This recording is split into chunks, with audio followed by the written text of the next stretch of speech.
Hello, Assalamualaikum. Selamat datang ke kelas Cikgu Sheila.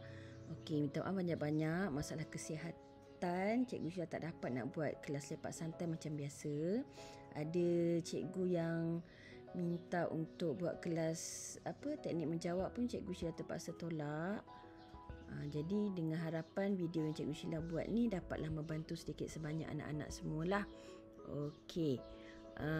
Mula-mula yang Cikgu Sheila selalu ingatkan, selalu cakap dalam kelas dekat anak-anak semua tentang kata tugas ni. Okey, apa dia kata tugas? Okey, apa dia kata kunci? Apa dia kepala soalan? Yang ini semua pelajar kena tahu. Okey. Okey, kemudian kita tengok dekat sini. Ini gambaran dia lah. Apa yang cikgu maksudkan tadi. Okey, kata tugas tu yang ini. Bezakan. Jelaskan.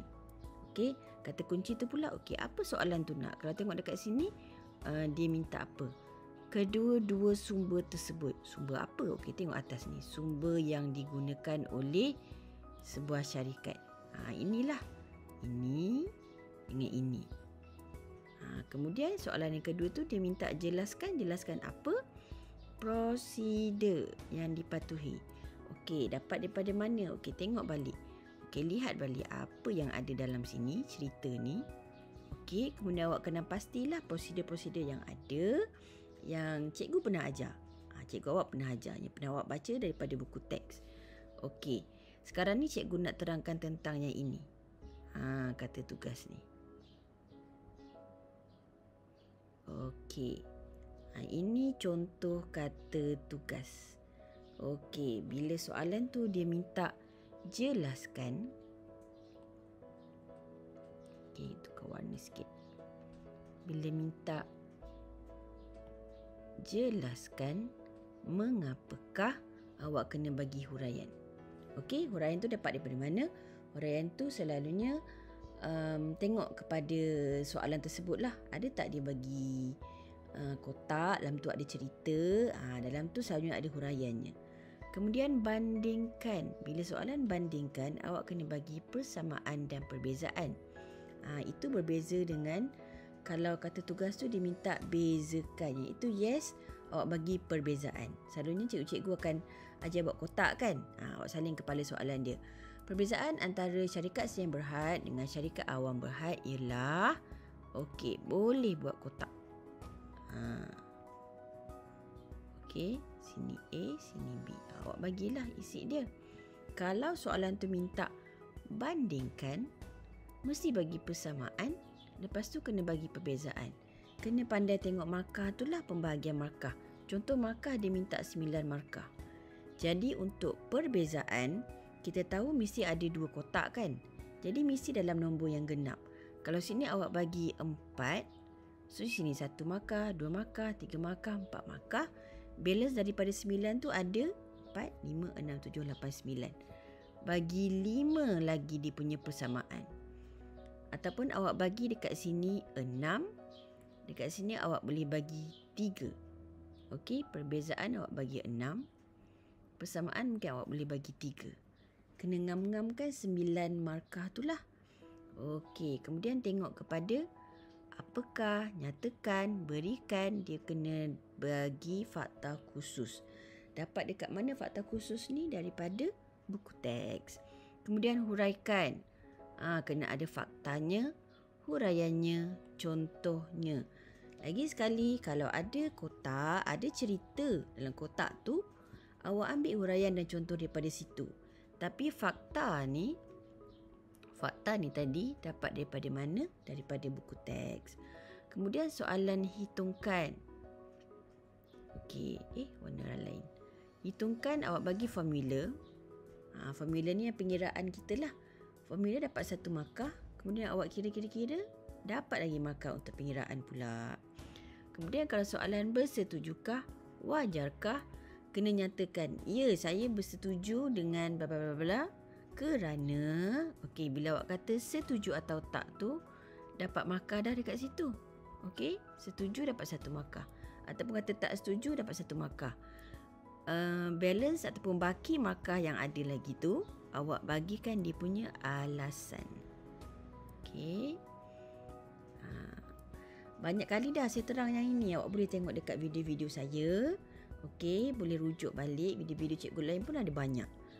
Okey, kemudian soalan tentang terangkan. Terangkan kena bagi fakta.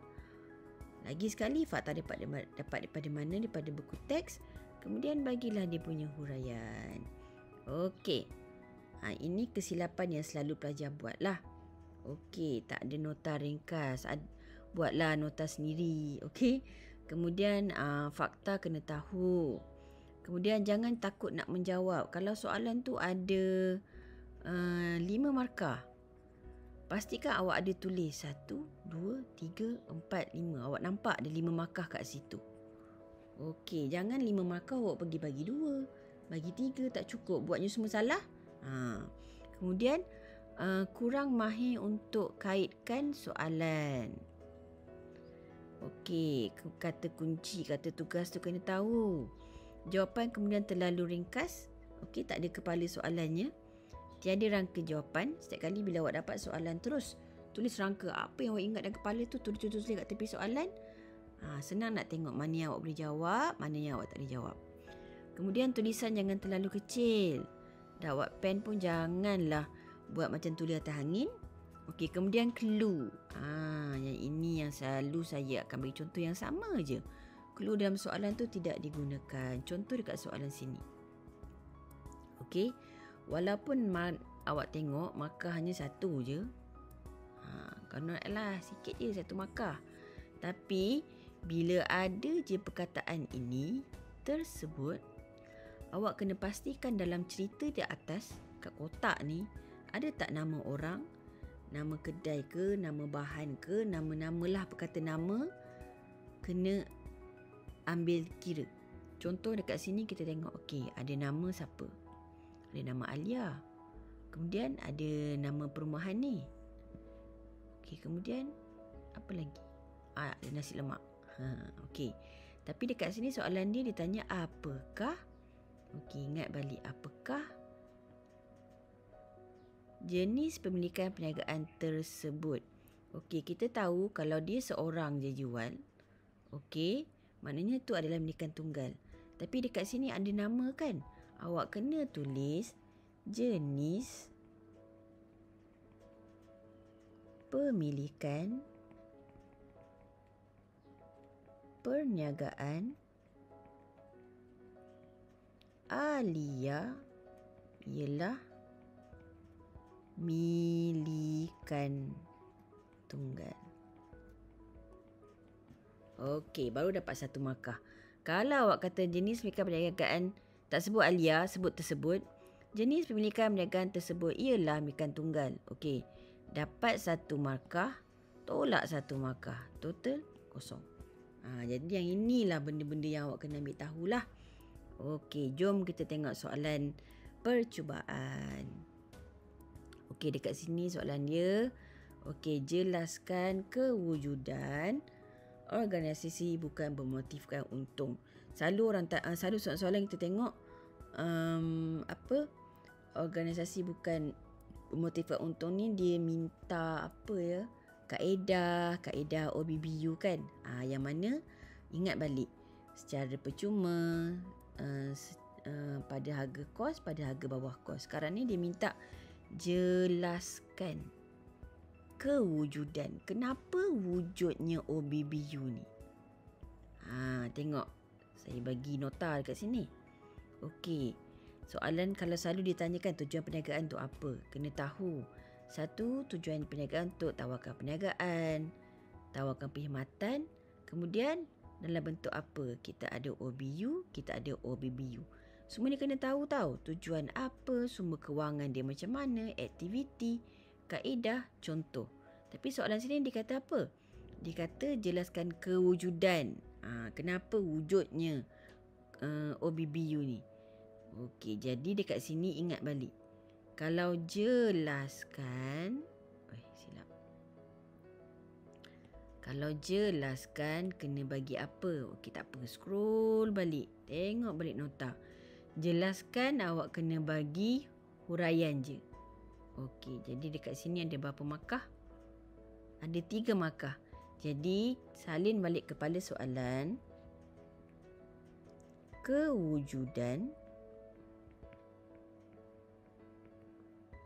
OBBU adalah kerana ada 3 markah, awak boleh letak je macam ni. 1, 2, 3. Kerana apa? Okey, ni skema. Untuk penuhi keperluan masyarakat. Untuk mendapatkan khidmat perlindungan. Untuk meningkatkan kesejahteraan. Melibatkan pelibatan sektor awam. Memberi peluang kepada pihak tertentu. Memastikan ini. Okey, dekat skema jawapannya ada 5. Jadi mana-mana yang awak jawab. Okey, jangan takut. Walaupun ayat awak tunggal terbalik, tak sama sebiji macam skema, tak apa. Selalunya pemeriksa kertas dia akan tengok mana yang kena. Okey, jadi kalau 3 markah, bagilah 3 dekat sini tadi. Okey, kewujudan OBBU adalah kerana 1, 2, 3. Okey. Kemudian, okey, tengok dekat situasi ni. Tengok kat kartun ni. Dia kata, Puan Melissa, hari ni hari jadi teman baik saya. Boleh tak nak balik kerja sekarang? Lepas tu bos dia kata, okey, baiklah. Tapi bila kita tengok dekat sini, dalam kepala kita terus terbayang ini adalah salah satu gaya pengurusan. Maknanya macam, okey, semua senang je. Itu adalah laissez-faire. Dia kata, Puan Melissa terlalu memberi kebebasan kepada pekerja. Itu laissez-faire. Maknanya pekerja minta, okey, baiklah, macam dia menurut aja. Okey, kemudian yang ini, satu ni dia kata, situasi kedua pula, hari ni semua kerja kena siap. Kalau tak siap, tak boleh balik. Tak ada alasan.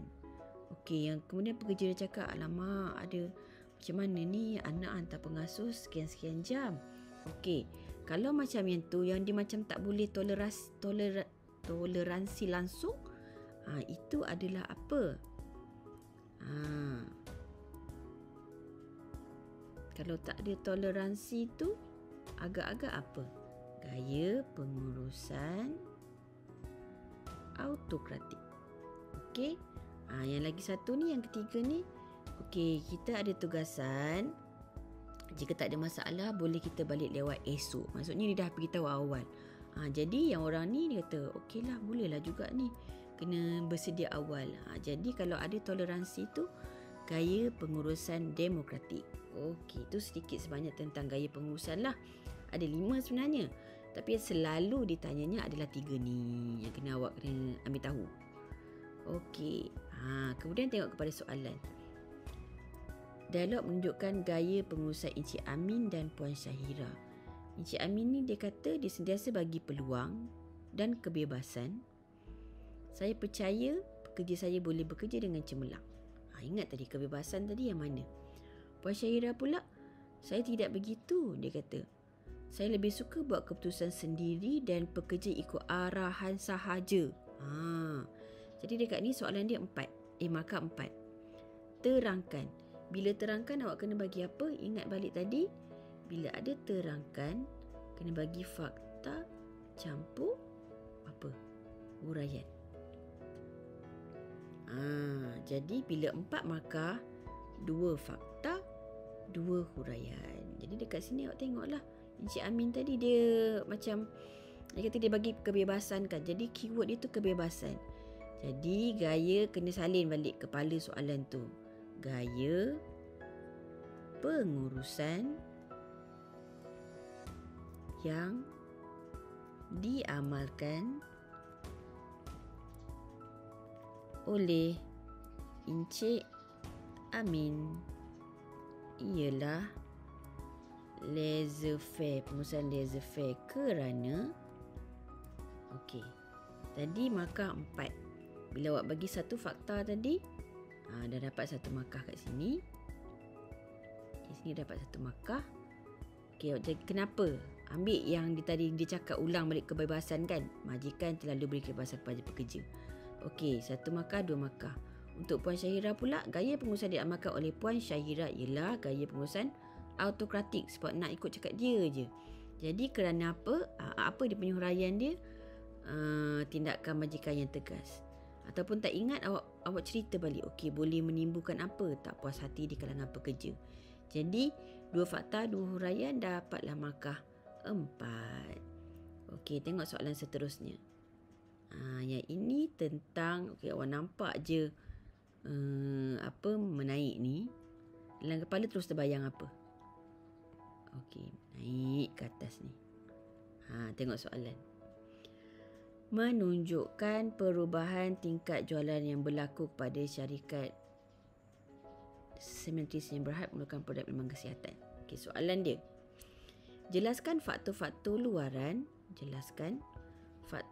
luaran yang mempengaruhi perubahan trend persekitaran perniagaan tersebut. Okey, first awak nampak perkataan tersebut. Okey, cek balik. Ada tak nama? Okey, kita jumpa kat sini. Nama dia Syarikat Simetri Sendian Berhad. Okey, kemudian dia nak faktor-faktor luaran. Salinlah balik kepala. Faktor luaran yang mempengaruhi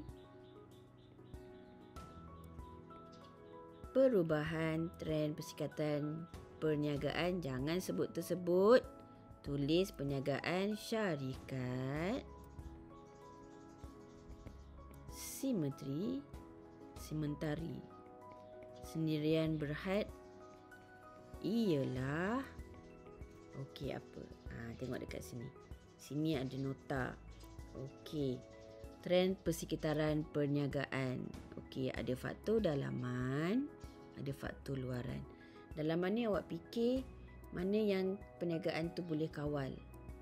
Okey, faktor luaran ni yang memang tak boleh dikawal. Contoh pesaing, kita tak boleh kawal. Okey, jangan berniaga macam saya. Kita tak boleh buat macam tu. Jadi itu adalah luaran. Kalau dalaman pula, kita sendiri, kita boleh bagi gaji kita macam mana, pekerja kita macam mana, motivasi macam mana nak bagi kat pekerja tu.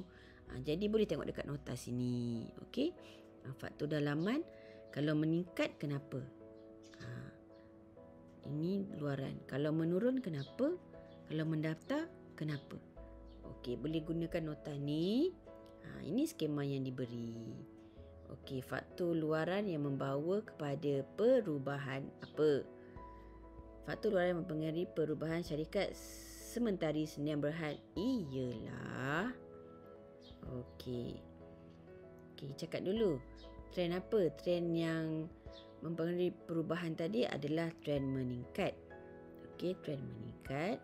Dan faktor yang mempengaruhinya adalah politik yang stabil, ekonomi yang berkembang pesat, teknologi yang canggih, okey, undang-undang milik pengguna. Okey, bagi je 3, awak dah dapat dah. Trend meningkat ni sebab apa? Tengok sini.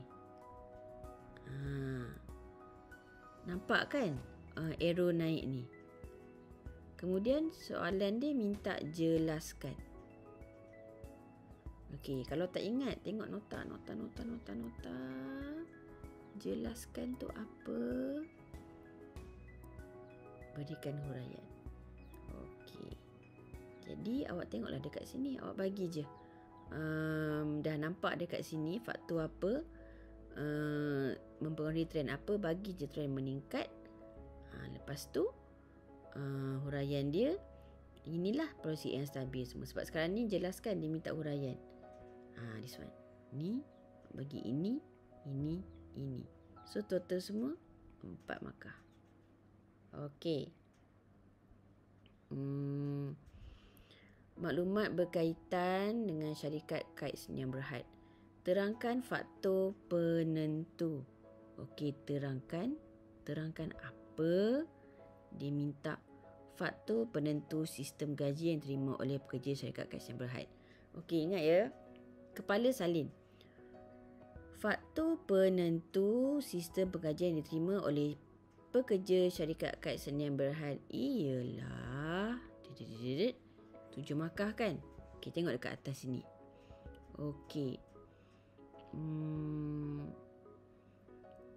Awak kena tahu dulu apa faktor penentu dia. Okey, kalau dekat sini dia ada bagi sumbangan. Untuk harga ini dia bayar bonus. Okey. Kos perubatan. Okey, tempat penginapan. Okey. Ada bagi khusus, ada fasiliti yang sesuai. Okey, awak garis je dulu mana yang awak rasa berkaitan. Kemudian tengok nota sini. Okey, faktor-faktor penentu sistem gaji. Okey, kemampuan organisasi itu, ganjaran oleh pesaing, bentuk dan jenis tugas, undang-undang dan peraturan kerajaan, lokasi, permintaan dan penawaran buruh. Yang saya gariskan tadi sebenarnya soalan lain tau. Kat sini dia minta faktor penentu sistem gaji. Selalunya okey macam soalan ni, untuk awak berfikir sikit. Kenapa gaji kerani dekat Ipoh tak sama dengan gaji kerani dekat KL? Ini disebabkan oleh apa? Awak nampak nama tempat ni, yang ini sasalah awak tahu lokasi. Okey, kalau dekat soalan ni tadi, apa dia? Apa yang kaitan dengan faktor-faktor penentu gaji ni? Okey, tengok dekat skema dia. Okey, faktor penentu pesaing gaji timur oleh syarikat kad senyum berhad ialah dia akan bergantung. Okey, kalau bentuk dan jenis tugas dia. Okey, kalau ada tanggungjawab besar, dapat ganjaran yang besar lah. Kemudian kemampuan organisasi. Okey, kewangan yang kukuh. Kemudian undang-undang dan peraturan. Okey, pihak kerajaan dah tetapkan. Ganjaran yang dibayar oleh pesaing. Untuk nak mengelakkan pekerja kita lompat pergi tempat lain, kita akan bagi ganjaran yang lebih tinggi ataupun yang setara dengan pesaing. Kemudian permintaan dan penawaran buruh. Okey, akan menentukan kadar upah di pasaran. Yang ini banyak yang awak pernah belajar lah. Maknanya tak ada direct sangat jawapan tu daripada soalan tadi kan. Okey, faktor lokasi pula. Jika dekat kawasan bandar akan diberikan ganjaran yang tinggi. Yang ini boleh terus kaitkan daripada nota sini. Nota ni pun saya ambil sebenarnya daripada buku teks. Okey, nota penentu sistem gaji ni. Okey. Kemudian soalan, okey, ini tentang apa? TPM, titik pulang modal. Okey, ini menunjukkan hasil dan kos bagi Enterprise. Okey, hitungkan titik pulang modal perniagaan dengan dalam sebutan RM jika produk tersebut dijual pada harga RM10 dan kos berubah adalah RM6 seunit. Okey, kalau awak tengok dekat sini, dekat sini titik pulang modal dia. Okey, apa maksud titik pulang modal? Kalau awak tengok dekat bahagian sini, hitam ni, berbanding dengan sini. Okey, yang hitam ni, ini adalah hasil. Ini adalah kos. Kos dia meningkat, hasil masih kosong. Agak-agak dekat bahagian ni awak untung ke awak rugi? Belum capai untung lah. Tapi dekat bahagian sini, okey, jom kita color lain sikit. Dekat bahagian sini, kos sini rendah daripada hasil. Hasil dah lebih, kan? Jadi dekat sini awak akan dapat keuntungan. Itu cara untuk baca yang paling mudah lah. Baca apa tadi? TPM. Yang tengah-tengah ni TPM lah. Okey, cuba kita tengok nota sekejap. Apa-apa pun formula kena fahamkan. Kos tetap. Hilang pula. Okey, kos tetap bahagi harga seunit bagi kos berubah seunit. Itu formula TPM. Kita tengok dekat nota ni. Tengah ni TPM. Bahagian sini rugi. Bahagian sini untung. Ini TPM dalam unit. Ini kos tetap. Ini TPM dalam RM. Ini jumlah hasil. Ini jumlah kos. Dan ini TPM. Fahamkan nota yang ini. Dah faham baru awak boleh jawab soalan yang ada tadi. Okey? Tengok kos tetap dia. TPM tu bila kita hitungkan, formula kena bagi. Bagi formula awak dapat berapa markah? Dapat 1 markah kat sini. Okey, free je. TPM adalah kos tetap bahagi harga dengan kos berubah seunit. So dekat soalan tadi TPM dia RM50,000. Okey. 10 tu dia punya harga, kos berubah dia RM6. Jadi 50 bahagi RM10 tolak RM6. Okey, kirakan kita dapat ini. 12,000 unit. Okey. Sekarang ni soalan minta dalam bentuk harga. Jadi bila awak nak dalam bentuk harga, okey, dia jual dalam harga RM10 seunit, dah haraplah dengan TPM yang awak dapat tadi. So harga dia RM125,000. Dapat 3 markah dekat situ. Okey, jadi sehingga itu je yang sempat saya kongsikan. InsyaAllah awak boleh jawab dengan tenang. Okey, ingat pesanan-pesanan cikgu, nota-nota ataupun apa-apa yang awak dah belajar daripada cikgu awak, daripada cikgu-cikgu luar. Kemudian all the best. Semoga berjaya dengan cemerlang. Bye-bye.